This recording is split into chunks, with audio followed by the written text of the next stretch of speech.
Hello everyone, this is Jacob from Moon Rock, back with a new video, and this video is a record finds video. I've actually been on three separate hauls, if you will, or road trips looking for records, and for all of these record pickups, I really wanted to listen to all of the albums before I did my video on the records that I bought, so that I could be more precise about what I've bought, and tell you how I feel about the records and whether it's something that I can recommend or not. But time is just running so quickly these days, and I just have not had the time to listen to all of these albums, because I've been purchasing a lot of albums, which was not planned in any way, but you know how it is. When you go out record shopping, you may have your budget. You may have said, told yourself, I only want to spend this much money, and then then you find some records that you, for some reason, just you just can't live without them, and that's what's been going on lately. So I am gonna do this video today with this little record a haul and showing off the records that I bought, and then I think I'm gonna do some recent spins or recent rotation videos to talk more in depth about these records. But I just want to show you, because I'm gonna end up with like a couple of hundred records without having shown them to you, and I don't wanna have to backlog these records. So here we go. These albums I bought 3 weeks ago, I think. 2 weeks ago, 3 weeks ago, I don't remember anymore. There's a relatively okay stack here, about 10 records that I want to show you. Mostly jazz finds, actually. One of the stores that I go to posted on Facebook that he had gotten a jazz collection in the store, and some of the records that he showed on Facebook I knew would be very interesting to me. So the first chance I had, I drove the 45-minute drive to the town of Nestville from here where I live, and checked it out, and there were some really good records. First up is this double album called Gone to Earth by David Sylvain. I think that's how you pronounce his name. He was the singer in the band called Japan, which was like an art rock, slightly avant-garde band in the late 70s, early 80s. I have a couple of Japan records in my collection. I listened to one of them some time ago. I didn't really crack the code, if you will, to that album and to that band, but this was relatively cheap, and I figured that I would give it a listen. I haven't listened to it yet, unfortunately. I will give it a listen, and if I don't like it, I think that I can sell it at least for the same amount of money that I paid for it.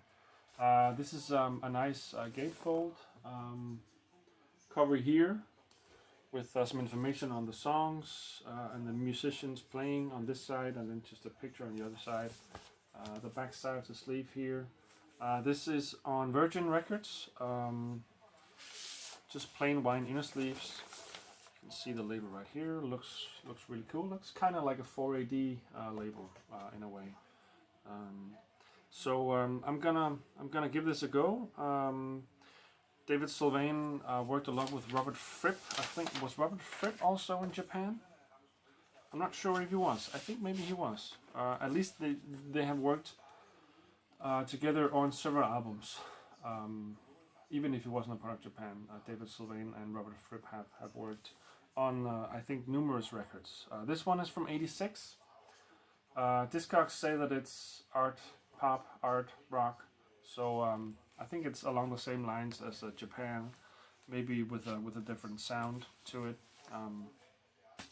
I'm excited about checking it out. So A couple of records in a Brazilian mood.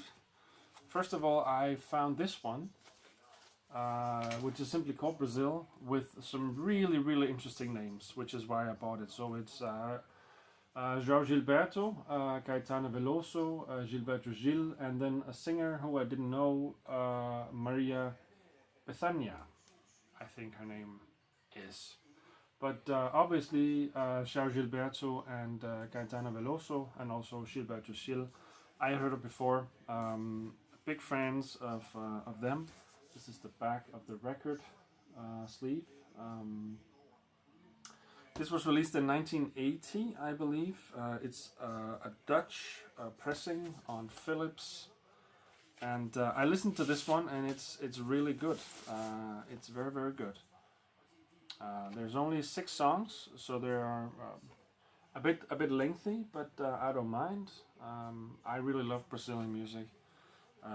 If you've watched previous videos on this channel, you will know that I especially have a newfound love for 70s Brazilian music, 70s Brazilian psych. I really, really like that. So this was very good. It has that Brazilian bossa nova vibe, but obviously the music has evolved and the sounds are a bit different.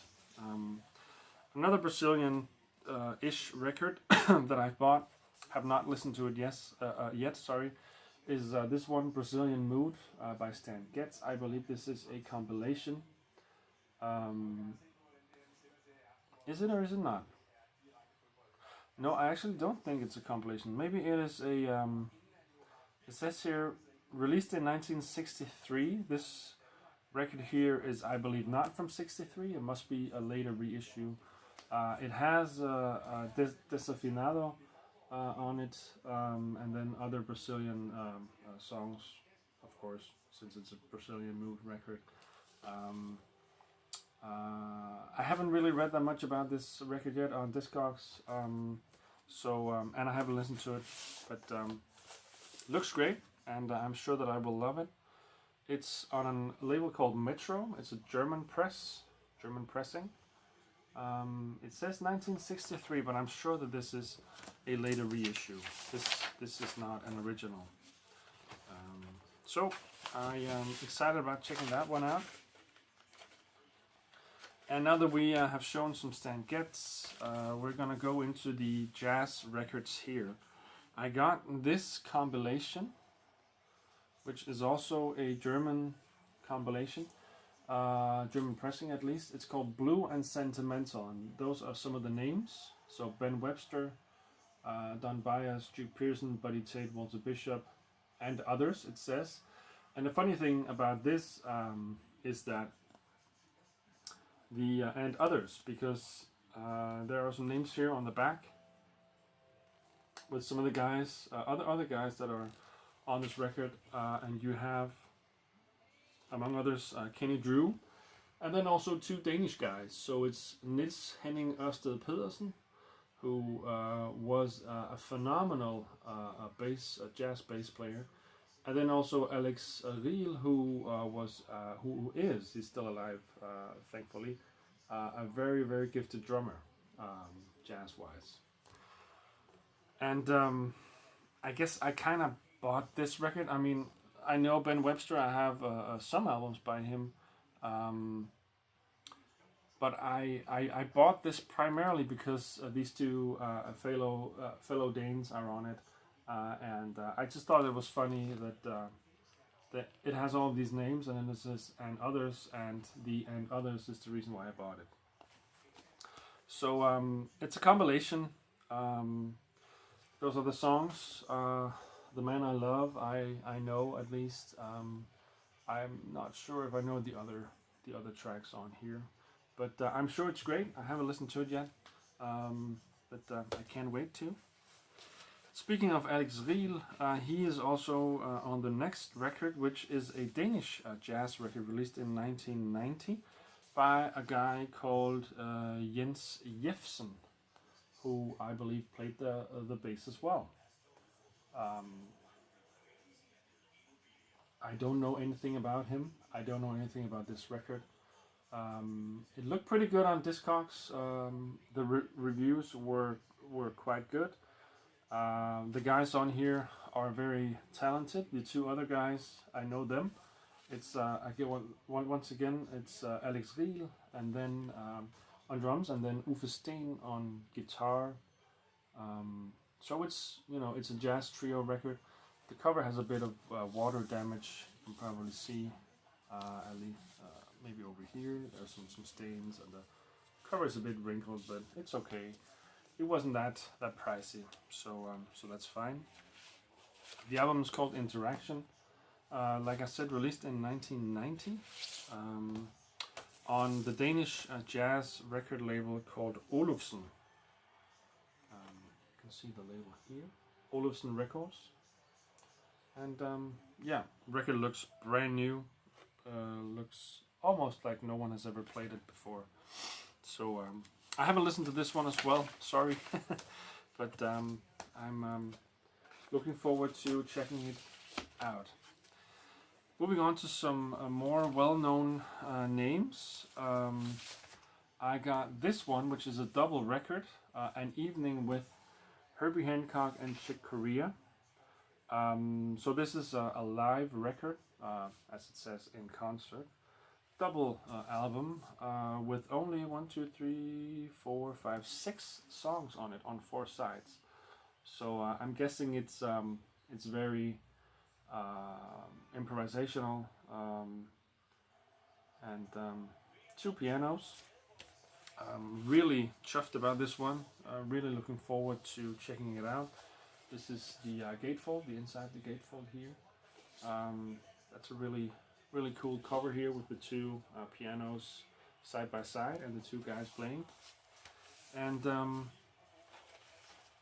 this was a concert from 1978. The cover says, you can see it down here, 1978, released on CBS.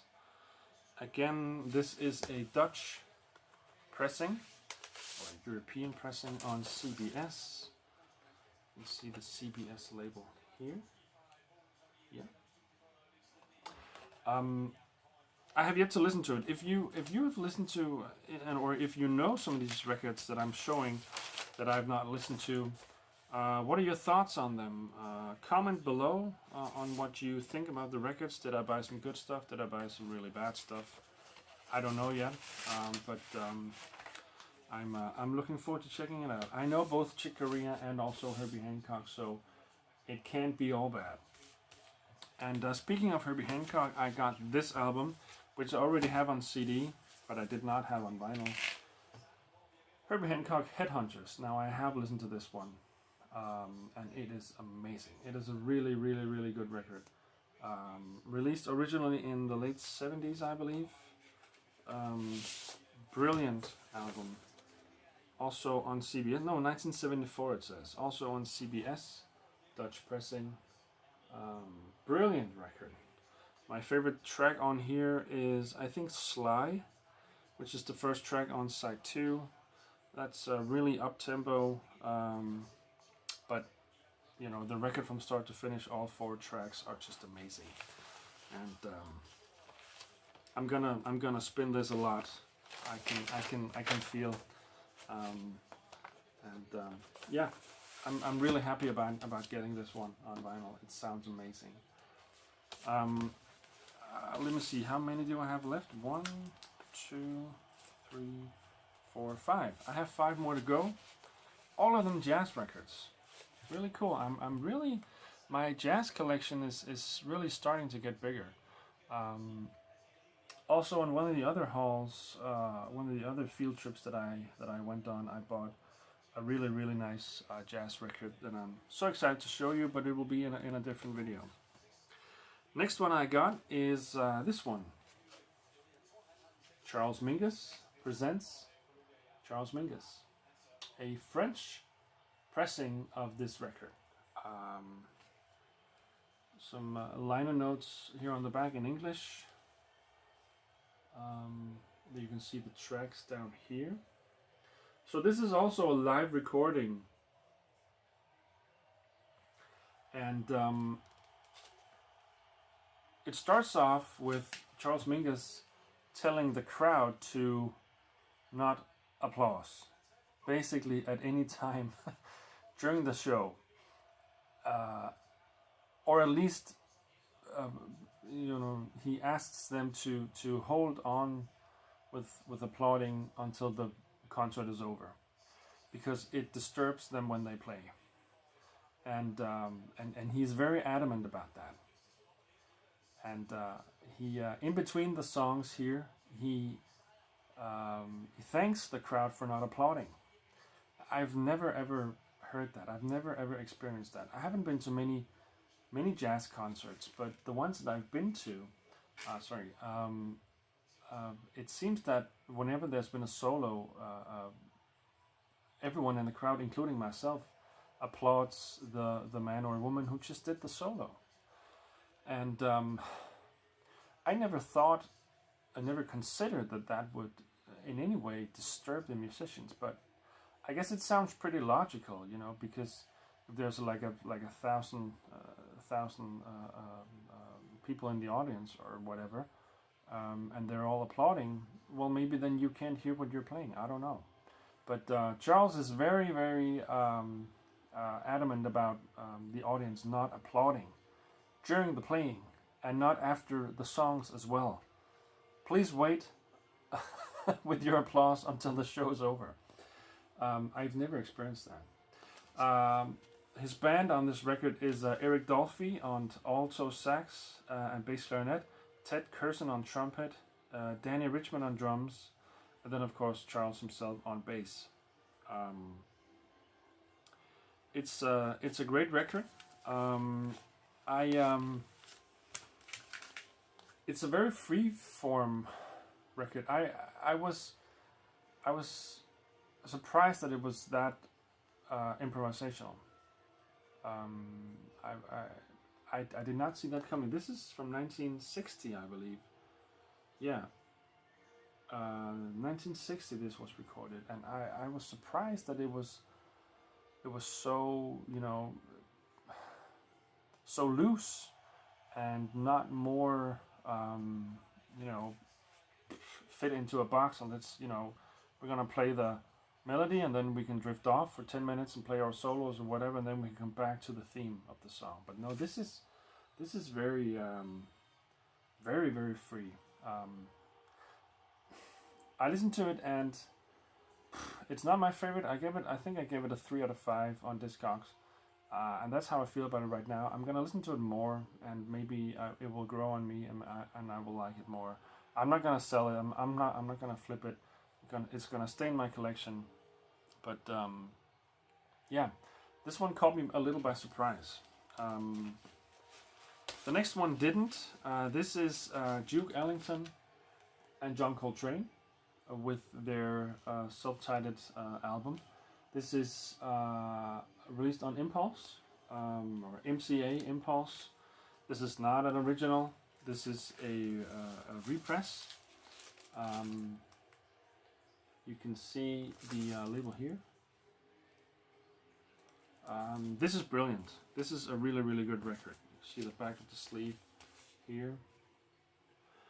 I really, really like this. I love John Coltrane, and I'm loving him more and more each day. With Duke Ellington also on this record, I knew that it wouldn't be as improv as Coltrane's some of his other stuff. It would be a bit more strict within like a theme.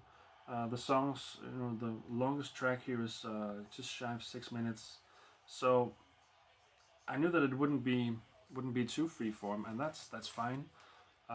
But still, both Coltrane and Duke Ellington, they have a lot of space to jam as much as they want to. Yeah, this is really good, and this one will definitely be in one of my future videos on the recent rotations. Another live jazz record that I bought is this one, Monk, Thelonious Monk, Big Band and Quartet in Concert. Again, a very, very good album. live album recorded in 59. Was it 59? No, this is recorded when? This is recorded in 1963, and the shows were in the winter of 1963, and it's a really great record. Again, the big band kind of it fits Monk, but I prefer him without the big band. I would prefer him definitely in a quartet or the quintet, but still the big band really puts a lot of charm to this record, and it's really great. It's on CBS as well. Let me just take it out here. This is the old CBS label. So this is a UK pressing. This was not an original. I'm sure this was an early repress, I believe. Yeah, really good. This one I think was the only one with the price tag on. So it cost me 120 Danish kroner. The exchange rate into dollars, I think that the dollar is worth around 6 kroner and 70 or something. So divide this by something and get the price in dollars. I studied languages and not math, so that's not my forte. Sorry. 2 more records to go. I got this one, which looked really cool, and I gave it a listen in the store, and knew instantly that I had to get it. This is the Jazz Crusaders. I think that they were formerly known as just the Crusaders for this one, and I think a couple of years before this record, and then afterwards they were called the Jazz Crusaders. This album is called Live Sides, another live album. Released on Blue Note through the Blue Note reissue series. The back of the cover here. This is amazing, this album. I really like this. They are just on fire here. This is my first ever this is the first time I've ever heard of the Jazz Crusaders. I really like this inner sleeve as well, with the Blue Note on it. Sorry, there's just a cat in my office here. Let's hope that he doesn't make too much trouble or eat too many record sleeves, which he normally does. Really cool label here, Blue Note. I really like this. This is just, the band is just on fire here, and they're playing really well. I'm gonna definitely, if I see more albums from the Jazz Crusaders or the Crusaders, I'm gonna buy them without even thinking about it. If you know this record, let me know how you feel about it. I really enjoyed it. Okay, so one more record to show you from this little field trip here, which is this one, the Orient Express and their self-titled debut album, the only album that this band released back in 1969. It's a trio, as you can see on the cover here. There's a French guy called Guy Dury, or Guy Duris, I'm sure you would call him in America, but it's I think it's pronounced Guy Dury. There's an Iranian guy called Fashit Golesorki or something like that, and then a Belgian guy called Bruno Guillet. You can see the 3 gentlemen here and their names. So this band here plays some very interesting psych